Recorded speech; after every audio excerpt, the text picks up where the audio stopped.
Madam President, Excellencies, ladies and gentlemen, I am humbled to speak here in front of you again. Today, I wish to address two main issues: United Nations achievements and necessity of its reform, and prospect of multilateralism in the light of Russian aggression. 80 years ago, the United Nations was founded with great hope to prevent war and destruction, never to repeat the horrors of World War II. My country proudly stood amongst the founding nations, signing the charter that would become our collective moral compass. Since 1945, we have witnessed remarkable achievements.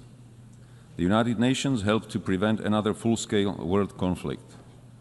It assisted in dissolution of colonialism and rise of new sovereign countries in Asia, Africa, Europe, and Latin America. Together, we created a robust multilateral system of rules and global cooperation in international security, human rights, and economic development. Together with the UN, we have fought famine, disease, illiteracy, and poverty in some of the world's most vulnerable regions. Dozens of peacekeeping missions have helped to ease tensions in conflict zones. Thanks to its long-standing efforts, the UN has helped transform countless lives and laid the groundwork for a better world, a world which is more humane and more cooperative.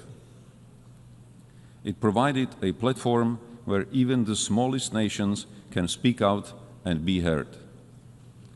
The UN remains the only institution where the world can collectively confront global crises. Not with weapons, but with dialogue, shared responsibility, and pressure where necessary. UN's greatest achievement is not perfection, it's persistence. With many devastating conflicts ongoing, Russia's invasion of Ukraine has significantly transformed the global security landscape. Since the last general debate a year ago, our world has not become more secure. On the contrary.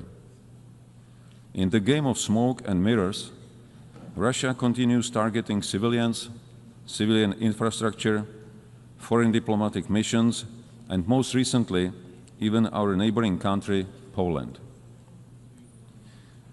Not to forget the acts of hybrid warfare on our own territory. These range from disinformation campaigns and attempts to undermine public trust, to cyber attacks, and even acts of sabotage carried out by mercenaries recruited online. Despite being the largest country on the map, Russia still aims to seize Ukrainian territory and expand its sphere of influence. Backed by China, Iran, North Korea, and other countries that help it circumvent sanctions and provide economic or political support. Russia, a permanent member of UN Security Council, is not only violating the principles of state sovereignty and territorial integrity enshrined in the UN Charter, but also sets a dangerous example and precedent, sending the message that aggression can yield territorial and political gain and remain unpunished. Ladies and gentlemen, our multilateral system was created on the premise that rules apply to all without exception. The consequences of this war go far beyond the news headlines. This war threatens to dismantle our system of governance based on mutual respect, equal partnership, and rules we all subscribe to. What is happening in Europe today could happen anywhere else tomorrow, under different circumstances, but under the exact same pretext. If Russia wins this unjust war, it will legitimize the triumph of brute force. Turning a blind eye to Ukraine today is a green light to any future aggressor anywhere in the world. Disruptions of the status quo in the Taiwan Strait or elsewhere in the Indo-Pacific would further destabilize global security and trade. Geographical distance offers no protection. Security in one part of the world is directly linked to security everywhere. Tolerating the principle of might makes right will lead to the end of multilateralism and the beginning of life under principles dictated by a powerful few. It would be a future with history deliberately rewritten, with lies promoted as facts, and with truth slowly disappearing from our discourse and memory. Just the opposite of what most of our nations fought for in the previous century. The heroism of Ukrainian people, their willingness to sacrifice for freedom, and global solidarity with Ukraine demonstrate that most of us still believe in universal values and in our responsibility to defend them. To achieve sustainable peace, we democratic allies from all over the world must act in unity and intensify our economic pressure on Russia. This is the only way to bring the aggressor to the negotiating table. Such peace, based on the existing international law, including territorial integrity and the right of self-determination, is in the interest of not only European countries, but of the whole international community.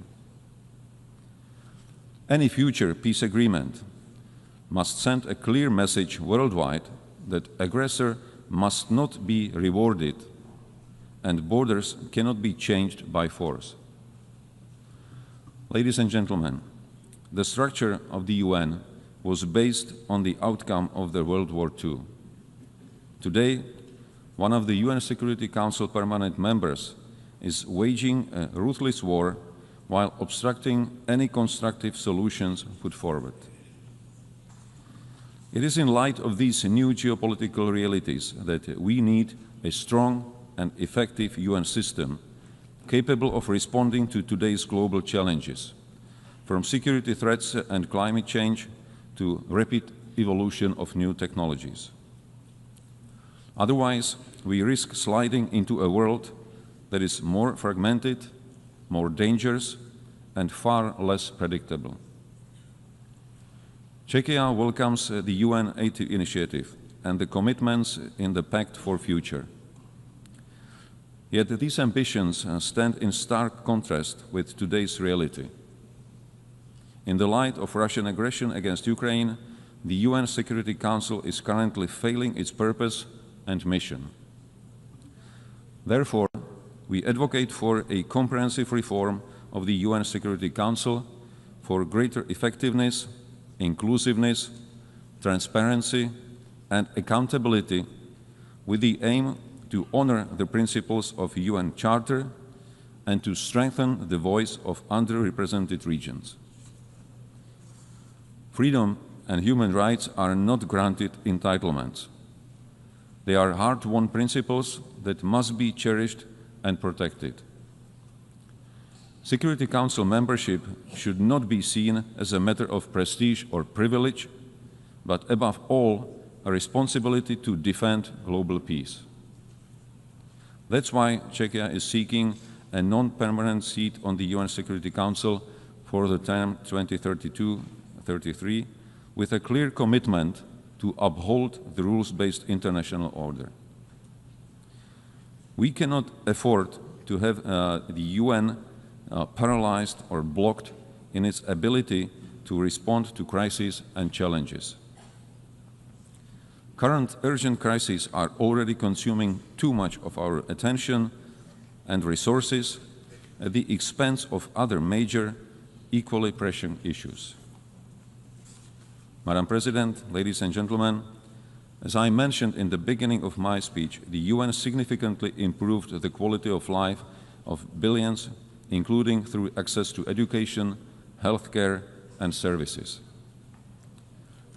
In this year's Sustainable Development Report, Czechia ranked 10th out of 167 countries. I am fortunate to be a citizen of a country which by global standards offers a secure